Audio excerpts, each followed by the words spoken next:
and Americans. There has been a consistent attempt by Trump to distract us, but we need to be clear about what we're facing. Trump and his allies in Congress are currently advancing budget cuts that will hurt our families. They are proposing to take health care away from 1.5 million New Yorkers by cutting Medicaid, and even are discussing additional cuts to Medicare for older adults. Their big ugly bill would steal critical food aid off the plates of over 1 million New Yorkers, taking food out of the mouths of over 360,000 children. This is all happening as hardworking people in our city and country are struggling with the cost of living. And yet, Trump's reckless decisions are making basic goods more expensive and slowing our economy. Trump's administration doesn't care about Americans or public safety. They've even harmed 9/11 survivors. Recently, the same Department of Justice that attacked our city terminated $811 million in grants for crime victim services, funding for the police, and other key programs that keep people across the country and our city safe. Let's be clear. Our own federal government is attacking the everyday people of our country. Trump is taking away our food, health, and safety. This is not what we or our neighbors across this country expect from our federal government, and it's certainly not what any of us deserve. It's not what our elders deserve. It's not what crime victims deserve, and it's not what our children deserve. And it's certainly not public service, because it's not serving any American or any of us. Now let's move to our stated agenda. First, we'll vote on the following land use items: Western Yard Rail modifications, several proposed land use actions to follow to allow for future development of the remaining open portion of the West Side Yard, which is part of the special district known as Hudson Yards in Councilmember Eric Bottcher's district. The council is modifying the zoning special permit and the modified restrictive declaration to reflect key project changes, including it will no longer include a casino. It will include approximately 4,000 total residential units, at least 420 units or 25% of the total number of rental units, whichever is greater, will be newly constructed affordable units. And it will have an increased amount of publicly accessible open space from 5.6 acres to a total of 6.6 acres within the development, including at least 1 acre of lawn space. 73 through 99 Empire Boulevard rezoning, a private application to facilitate the development of a new 13-story mixed-use building in Councilmember Crystal Hudson's district. It will feature ground floor and cellar commercial space and 261 housing units, 52 of which will be deeply affordable at 40% of the AMI under MIH Option 3. 166 Kings Highway, a private application to facilitate a new 8-story mixed-use development with approximately 85 housing units, 21 of which will be affordable under MIH Option 1, and ground floor commercial space in Councilmember Susan Zhuang's district. The council is modifying the application from an R7D district to an R7A district and to require MIH Option 1. Ocean Crest Article 11, an HPD application to facilitate the development of an 8-story building with approximately 89 affordable homeownership co-op units in Majority Whip Sylvina Brooks Powers district. Next, we'll vote on the following finance items. A preconsidered resolution sponsored by Councilmember Justin Brannan would approve a budget modification pursuant to Section 107 of the City Charter.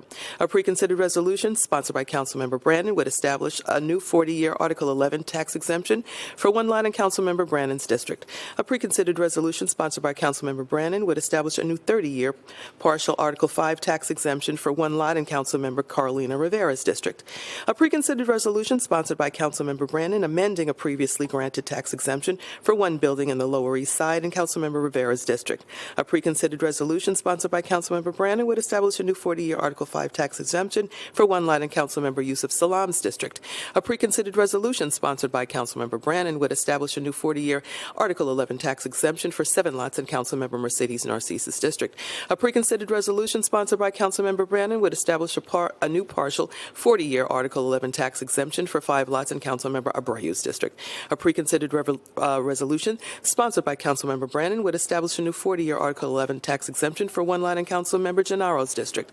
A preconsidered resolution sponsored by Councilmember Brannan would establish a new partial 40-year Article 11 tax exemption for 6 lots in Councilmember Rivera's and Abreu's districts.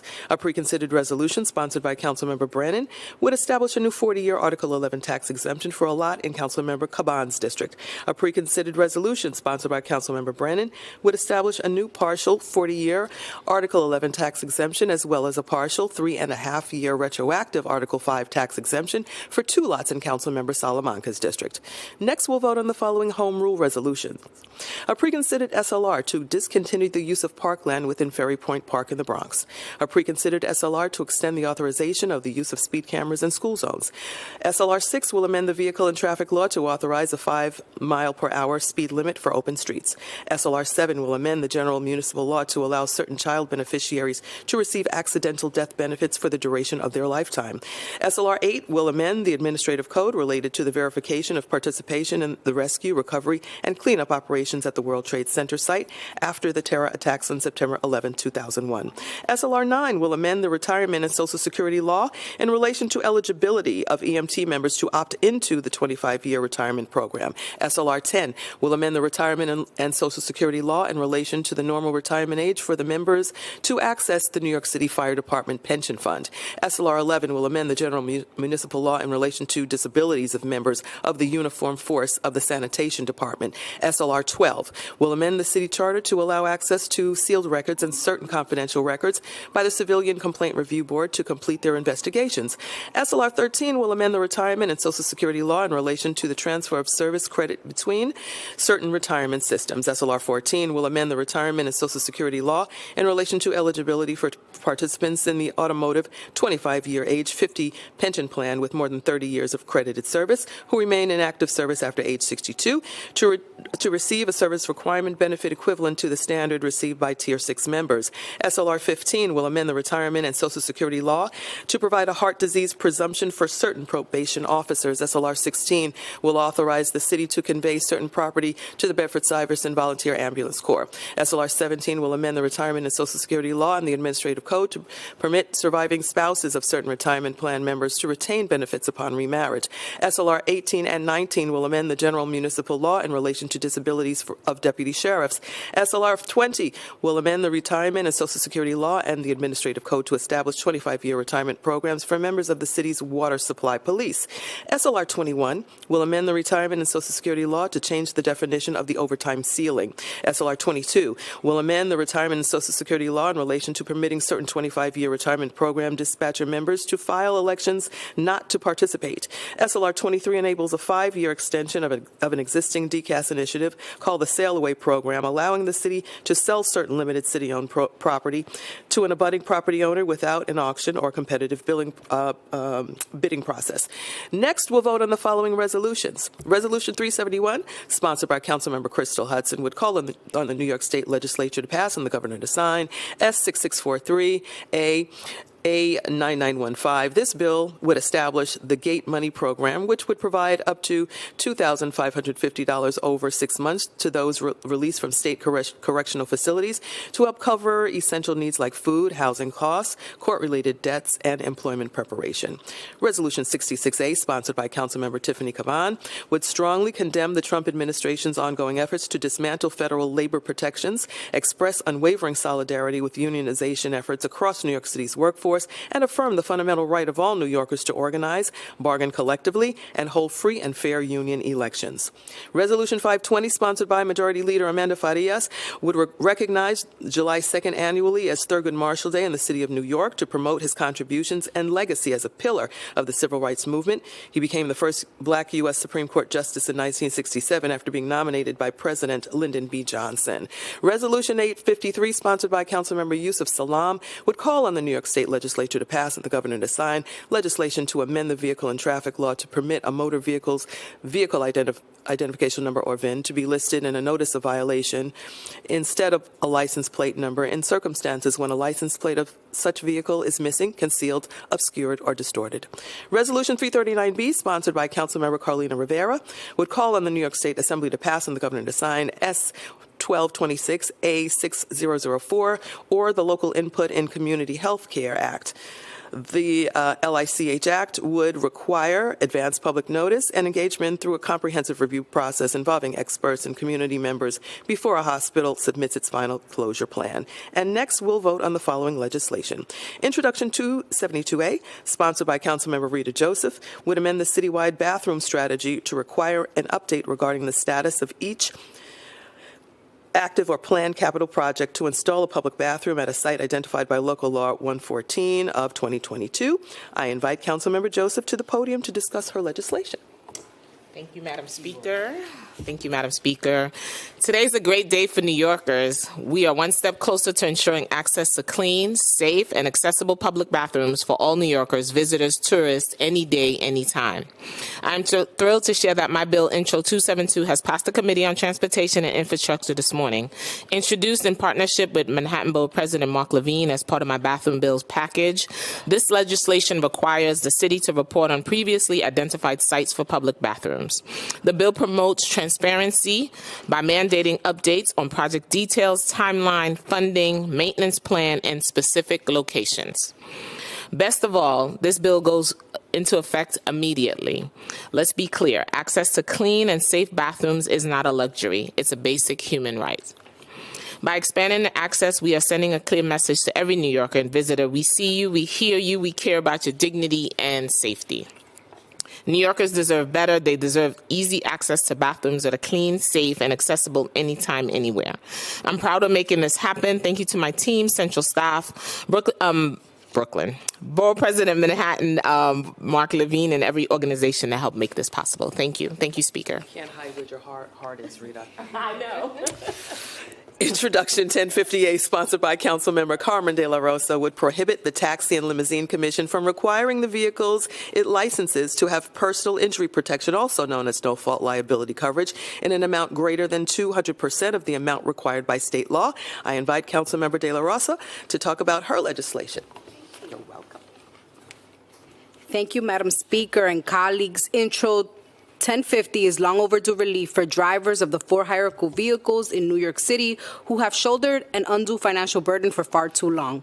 The taxi and limousine industry has helped generations of New Yorkers and immigrants gain financial footing in our city. My district in Northern Manhattan, along with the Bronx, are home to the majority of livery bases in the city, and making today's passage particularly important to my constituents. This is the industry that has put students through college and led to the opening of many small businesses, bolstering our local economy for decades. Since 1998, under former Mayor Giuliani, for-hire vehicles have been burdened with excessive personal injury protection insurance requirements that other New Yorkers across the state outside of New York City do not have to bear.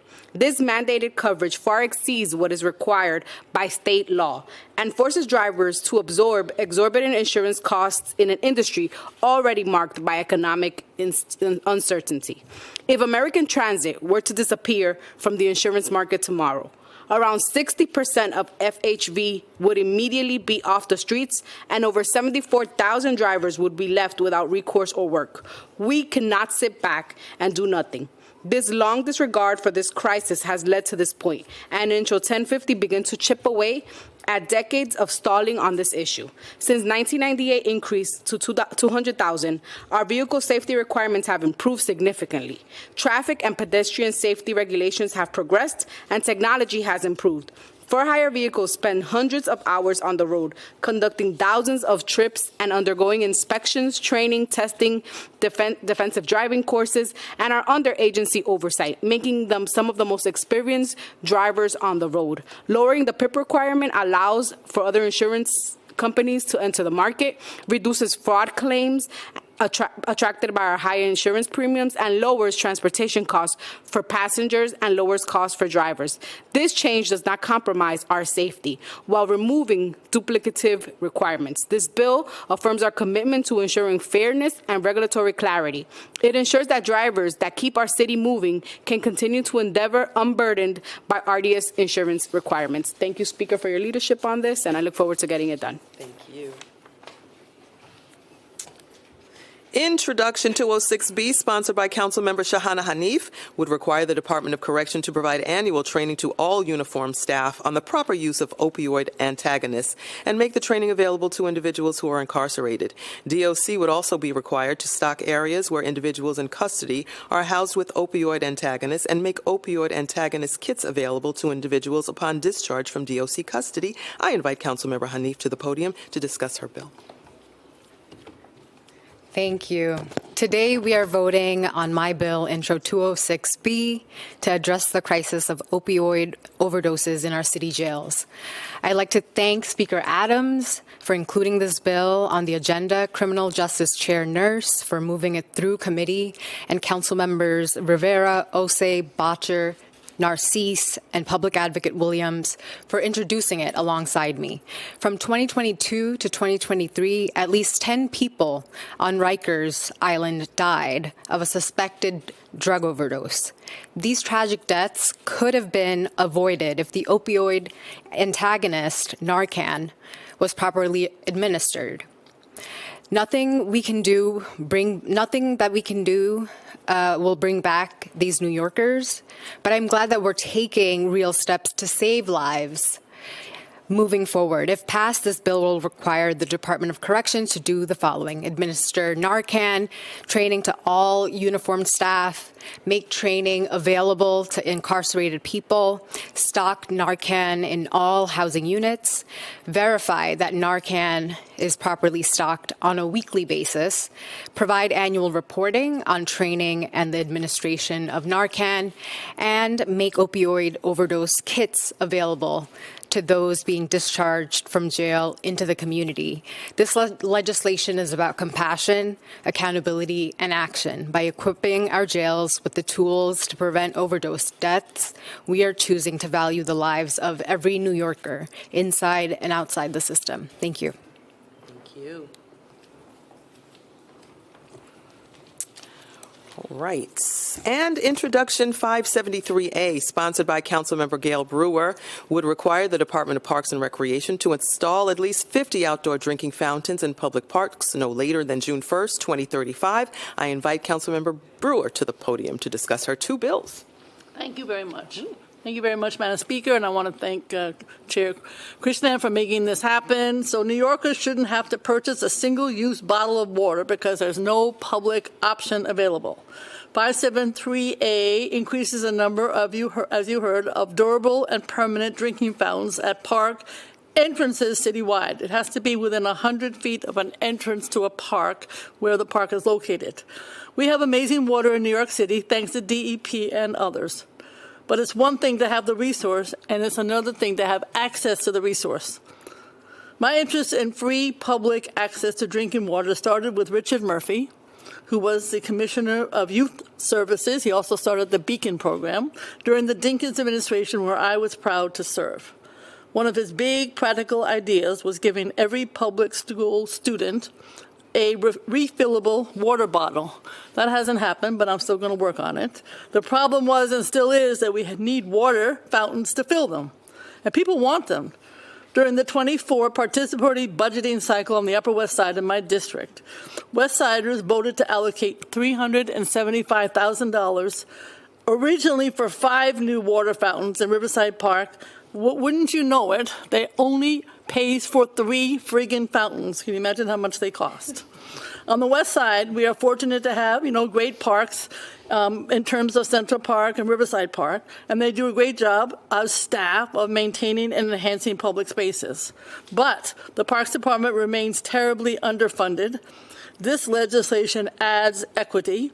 And I may add that at a recent hearing with the head of the Riverside Park Conservancy, we asked her, how are the water fountains? Almost 100 of them in that park are either not working or just dripping. So we absolutely need these water fountains. Thank you very much. Thank you. We sure do. All right, that concludes our stated agenda. And with that, we will take on topic questions first on the agenda items we're voting on today. $100,000. Let's talk to you about the Valley's home rule. Mhm. I think it just passed committee. I'm assuming that it's going forward and you have the votes for it. Well, I guess first you have votes for it, and obviously the local council member Alvarado is not happy about going against member deference? Do you have thoughts on why the council is doing this? We have the votes to pass. As with any home rule resolution, the process for the council and the state legislature to arrive at a proposed state law, and once the state law arrives, the council then passes a home rule message to send it to the state legislature to pass. We are working collaboratively, as we have in the past, with legislation to take a complete look at everyone's district, everyone's community, and this council has always worked collaboratively with communities. That even includes when we passed the City of Yes proposal. So this is what went on with Bally's. Discussions have been ongoing regarding the entire proposal, and it was passed through committee and is on our stated agenda. Let's go on Bally's and the home rule. I'm curious, like, what do you say to members who have concerns about overriding a colleague on a casino specifically, and also around the potential benefits to Trump if Bally's were to get a license? Well, again, this council is extremely collaborative, and in working through the votes, conversations were had, and working through this legislation, conversations have already taken place, and that is already a given. As far as Trump is concerned, we are looking on the far reach on this, and to set Donald Trump aside and look more towards economic equity in the district. Follow-up. So does that mean you support the casino in that district? Well, if we are passing it, if it's going to go on the floor today, and it is accepted by this body, then I'm a part of this body that will pass this legislation. Any other on-topic questions? Yeah. Just on Bally's as well, in the scope of negotiation, discussions that took place over the last couple of days, anything that was added to their proposal that sweetened the deal or swayed council support for this? No. Okay, we'll move to off, or Kelly, is that on topic or? No, this is off. Okay, off topic, we'll start with you, Kelly.